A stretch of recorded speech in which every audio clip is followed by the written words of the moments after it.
Well, the mask eats the face, as John Updike says.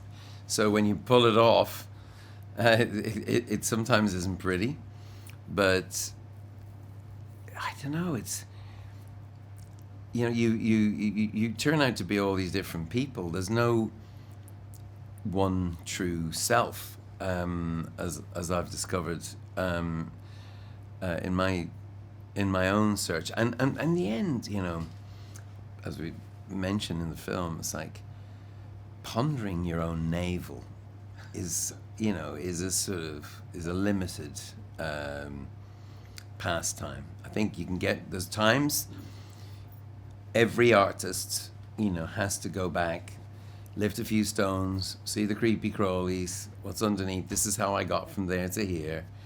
And then there's other times you just got to get back to the present, back to the future, and get back to now. This has had quite a journey. Obviously began with a memoir and now we're to a film, but there are many steps in between. There are. And can you tell me about some of those steps and how the one naturally proceeded to the other, and the project just sort of evolved and had a natural evolution in a sense? When,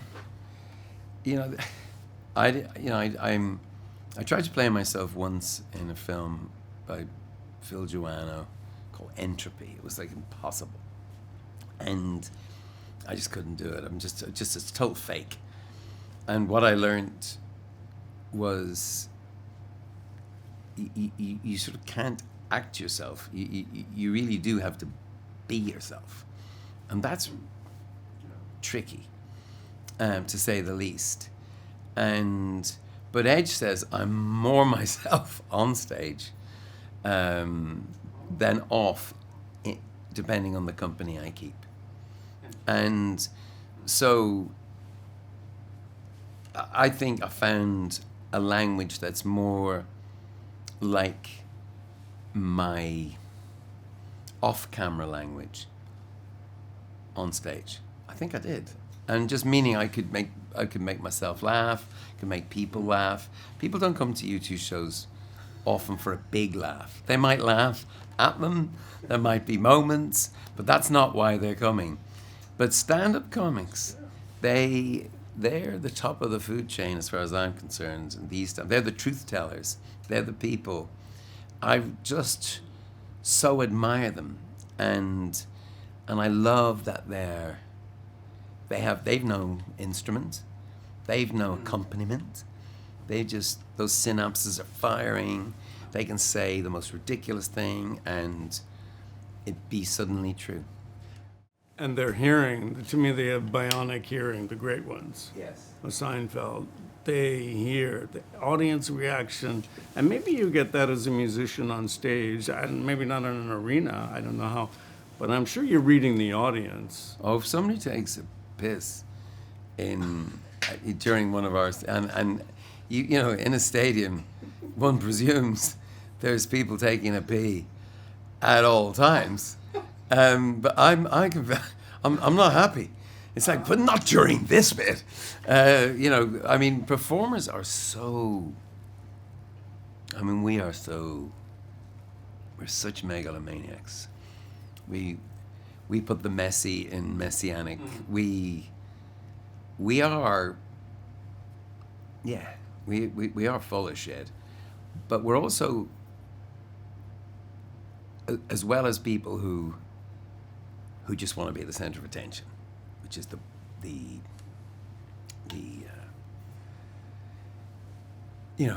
reason you may start out in this journey, is not to be ignored. That's part of the story that I'm telling, just not wanting to be ignored by my dad. And the comedians, that's how they get attention.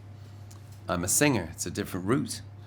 But after that, if something happens between you and an audience, if there's a sort of chemistry, you both go somewhere together. And there is a kind of transcendence possible. You do go to church in the dark if you're in a rock and roll band. That's what we do, and you in cinema too. You know, it's you go to church in the dark. It's light projected.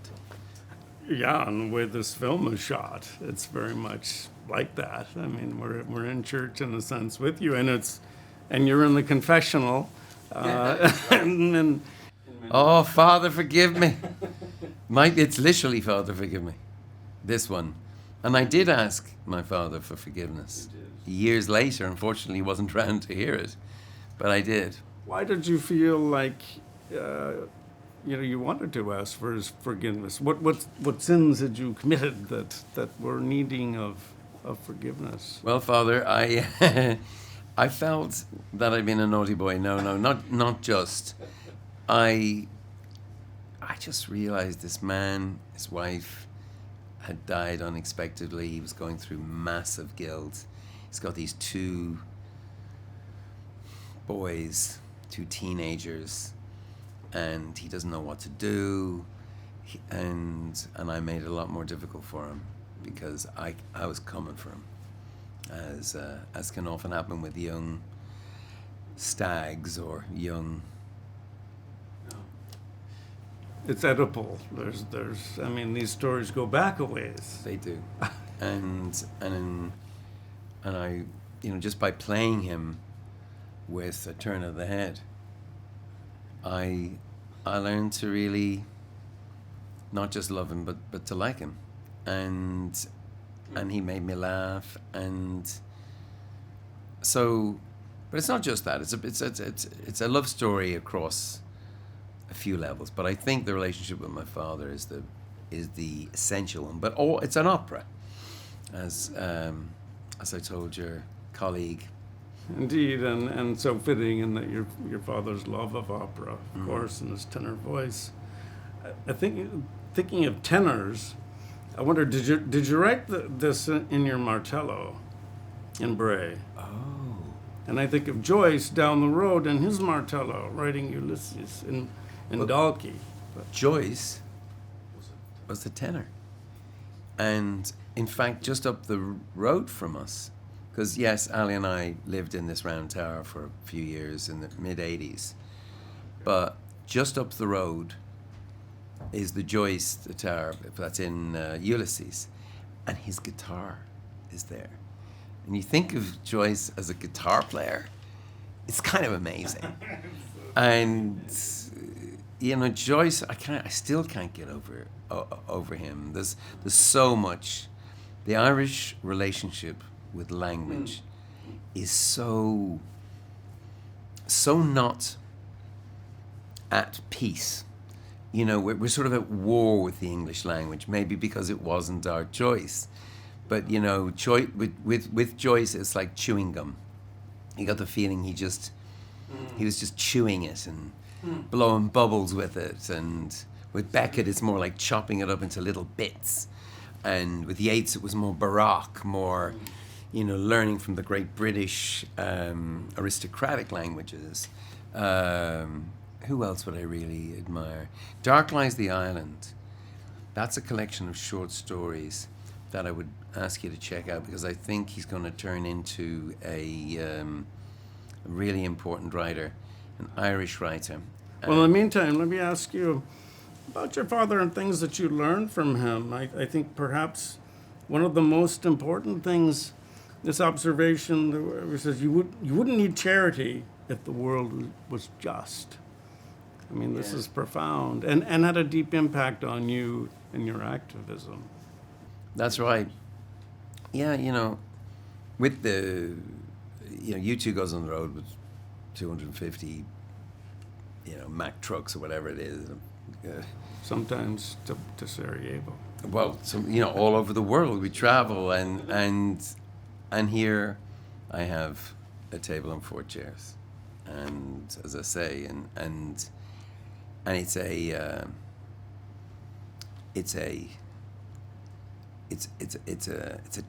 test to see if we can communicate with less and less and less and less.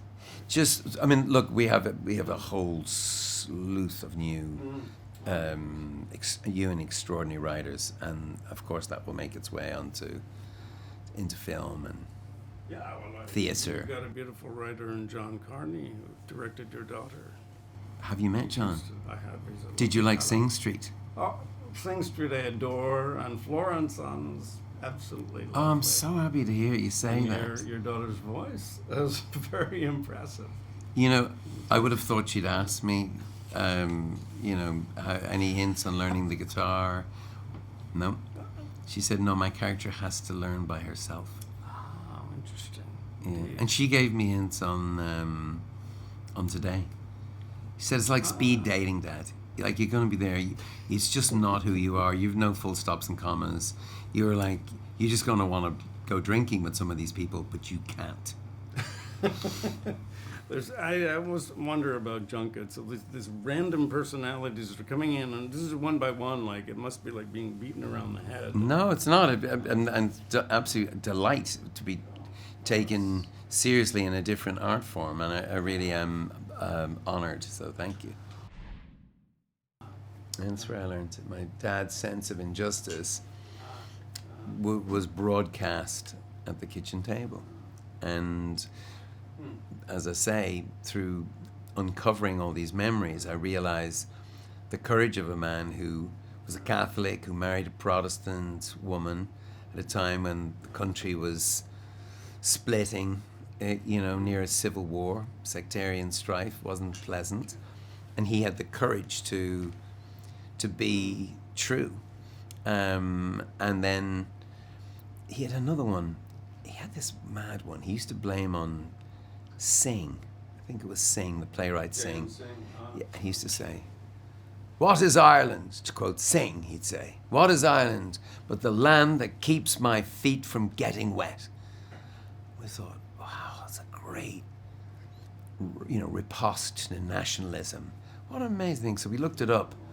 Sing never said it. Nobody's ever said it. He made it up. So he had these convictions. And absolutely, why would we need charity in a world that's more just? Of course, he was right. And I suppose by making this film, I got there. I got to retrieve those memories of him and realize how important a role he played, not just in giving me something to fight against, but something to fight for. Yeah, which has had profound impact, I think. And I think it's pretty marvelous and amazing that you worked with a Republican president in the United States and a George W. Bush. Mm-hmm. Probably the greatest thing he did as president was his work in Africa, that you certainly worked with him on and inspired him to do, encouraged him to do. And I'm going to get a little bit political here. We're seeing Trump roll this back with the really gutting USAID, and this must be enormously distressing to you. Someone's invested so much time and energy, heart. It's not just, it's not irrational to decide to not want to spend money on people who don't vote, who live in faraway places. I don't think it's the America the world is in love with. I don't think it's smart policy, but it's not irrational. What is irrational is doing it without warning, without giving people a chance to prepare, to rip these life support systems out of the walls of so many people's lives. And, we're all trying to do calculations. Bill Gates says 1 million children will die over the next, who would want that on their conscience? I mean, cutting jobs or whatever Doge does, job losses, these are not job losses. These are life losses. These are children. These are I know a lot of these countries where that would be most affected. Yes, there are some countries that want to do better and don't want to depend on USAID or PEPFAR. But for the ones that are grateful, to be a part of that America that's so, that it's not just a mythic America, it's the reality of America that saved us, saved Europe. This is France. We're here in France. We know what fascism looks like. It was round the corner, and it will be again. And it may have a Russian accent. It may not, but this relationship between Europe and America will never be the same again. And this festival is the best of Europe, because Europe as a concept could be a little cold, a little bureaucratic, a little Brussels, a little Eurobabble, they used to call the people would speak in Brussels. But I love these civil servants. I love these people whose names we don't know, who are taking this unwieldy project, called Europe, and where all these nations speak with different voices, or different tongues. Let's put it that way, but one voice. That's a very romantic idea. Now, in America, you've got the melting pot, but here we have the mosaic, where people get to keep their differences, their ethnicities, their different colors, if you like, and that's a beautiful thing. So we just have to put blood, we have to serve Europe the way in America your storytellers served America, your filmmakers, your poets, your blues singers, your novelists, your painters. America is a mythology as well as a country. Europe, we have to do that now, and we're 450 million people if we stick together, and we have a romantic idea that we're not letting go of. We have the same values as most of America, we believe, and the Renaissance, the Enlightenment, and we had some good ideas, and so. Then founded America, the Enlightenment ideas of John Locke. John Locke and, the Statue of Liberty. I understand how this has happened. I understand how globalization played a role in alienating certain communities that paid a price. They paid the price for globalization. I understand that companies in the global south, or countries in the global south, benefited. A billion people came out of extreme poverty, but there were parts of society in Northern Europe, in North America, that they paid a price for that, and they had deserved to be looked after better. And I understand how they got to this place of putting themselves and their country first, but that's not how Hitler was defeated.